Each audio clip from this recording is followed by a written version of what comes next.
To be joined on the call by the head coach at Elon, Tony Trisciani. Good morning, Tony. Hey, good morning, Rob. Hey, good morning. Certainly a tough one. Another tight game, as has been the case always between the Phoenix and William and Mary. But you guys come up a little bit short, 26-21 on the road as you've gone back and looked at that game. Just kind of give me your impressions on what happened. Yeah, it's been frustrating, when our effort and preparation really isn't showing up in the final score of the last 2 weeks. I thought we had a good week of preparation and our guys played hard and physical for 60 minutes. Now credit Coach London and William and Mary also. They competed for 60 minutes and ultimately outplayed us on Saturday, just as Villanova did last week by making a few more plays than we did. But the margin for error in the CAA is small, and we've got to find a way to finish and win the one score games. And I say find a way. I mean, we know where it is. It's right in front of our nose. We need to play clean football and execute better and minimize some of the critical mistakes and really in all three phases of the game and that are getting us beat. And that's on me, to make sure that our guys are prepared and playing with focus and great technique and discipline. So, right now we're a few plays away, and situationally we're struggling in the middle eight, right? The final 4 minutes of the first half and the first 4 minutes of the second half and scoring in the third quarter. That's an area we really need to get better at. We've outscored our opponents 205 to 105 in the first, second, and fourth quarter, but we're Uh-huh. 20 to 82 in the third quarter. So that's an area we're focusing on here. Got to clean up some situational football, some untimely penalties. I mean, we've got a chance to block a punt around the 10-minute mark in the fourth quarter. And Nate Harris, who does our punt rush operation, great plan, come through clean. All we need, late and low and late hands and take it off the foot. And we jump in the air. The ball goes underneath us. We rough the punter. It's a first down. I mean, that's on me. I mean, that's the stuff we got to clean up. I was going to say, how to your point, you've played two really good opponents last week, been ahead, and then last week it was kind of the big play on the kick return, and then this week the 9 points in what, a minute with this bad snap, and then two play drive after the safety. Yeah.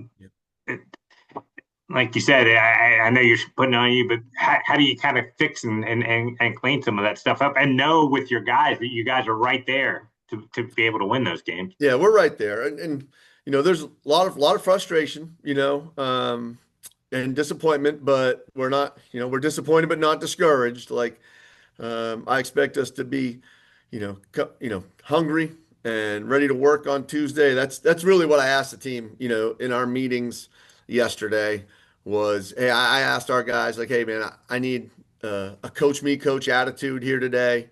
Own the mistakes. Um, let's prepare our week. What do we need to do to get better? And I need you to come out ready to work on Tuesday. And I fully expect our guys to do that. So, we've just got to, there's some detail involved there. We started the game with a missed assignment on the very first play of the game, which is disappointing. Okay. Now we got some young guys. We got guys who are starting for the first time, but we're 8 games into the season now. Where guys aren't freshmen anymore. Guys aren't first year starters anymore. It's time when we got to execute and play clean football. And credit William and Mary too. Like they did a good job. Using the move call affected our cadence some, led to two bad snaps. One was a safety. Another one we ended up throwing an interception on the play. Like they deserve some credit too for some things they did to force some of those mistakes. Um, you know, that's we got to clean that stuff up. You certainly had some outstanding individual efforts. from that game Saturday. And I'll start on defense with Kamari Brown.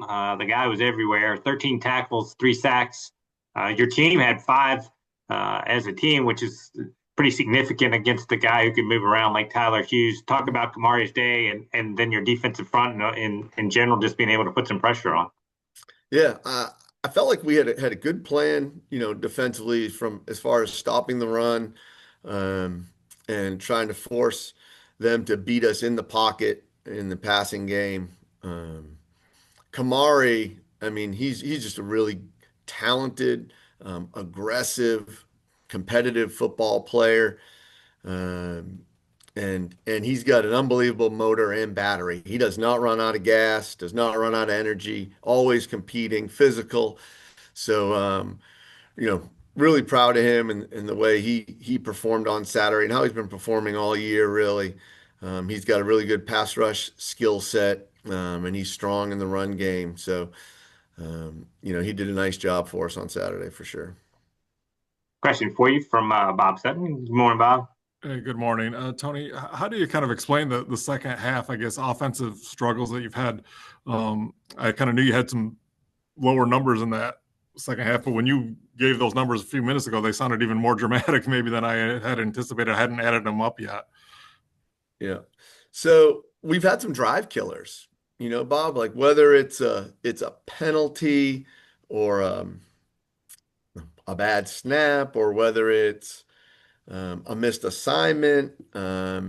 We've had some drive killers where we get behind the sticks and kill some drives. Um, that's really what it is. And then defensively getting the ball back, make sure we're getting off the field and get the ball back to our offense. We haven't run many plays in the third quarter. That's another thing. And you go over the last, stretch of games here.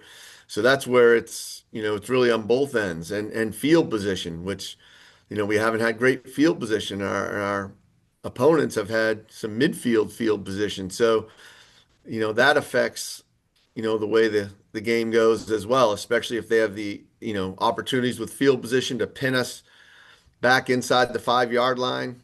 It's tough to run your offense there. And if you make mistakes down there, it hurts. Thank you. Yep. You're welcome. Next question for you, Tony, from Larry Mahoney. Good morning, Larry. Coach. Hey, Coach Rob, how you doing? Hey, Good. Coach, how are you? Hey, great, Larry. Thanks. I've got good news. It's going to be a toasty 54 degrees on Saturday up here. Fabulous. So Love you it. don't need 2 pairs of long johns, just one. But we also know that can change, right? At a moment's Oh, notice. in a moment's notice. Yeah, just thoughts on playing Maine. Now, of course, they had a bye week, Coach. Just thoughts on their strengths and weaknesses and what you're going to need to do up here on Saturday on homecoming. Thank you. Yeah. Larry, I'm impressed. Jordan's got a really good football team up in Orono, that's really found their way, stacking 3 wins going into the bye week. They've really impressed me how they've improved as well. And he's done a really good job, and the staff has done a really good job of figuring out what they do well and growing coming out of a real difficult non-conference stretch with 2 FBS opponents.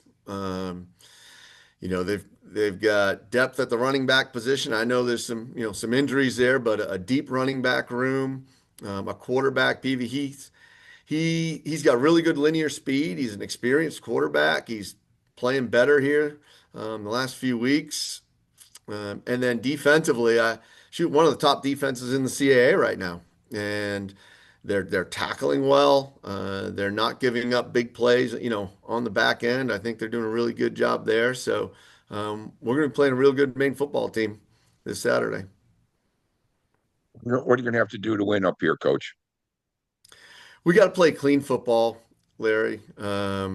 We need to take what they give us. Are they going to play umbrella coverage and keep everything in front of them, or are they going to load the box to stop the run? So we're going to have to do a good job with that offensively, and secure the football. We got to create some takeaways. That's an area where, we haven't been as strong as we've been traditionally. So we need to try to find a way to get that ball. And we got to be clean on special teams. Thank you. Good luck. Thank you. Before I let you go, I just wanted to touch. We've talked a lot about your quarterback Landon Clark this year, but maybe as efficient of a day as he's had all year. 14 to 18, 184 yards and a couple of touchdowns. Ran for 83 and a score. Just talk about the afternoon he had.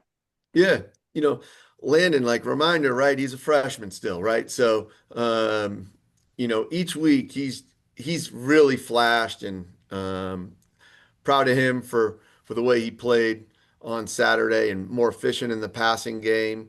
But then there's still some freshman mistakes that are happening, and they're going to happen. We need to be able to overcome them as a team because he's a real talented player, and he's still going to make some freshman mistakes, but he's also making some outstanding plays with his legs and with his arm. All right, Tony. Thanks as always for the time this morning. Safe travels to Orno, and look forward to talking again next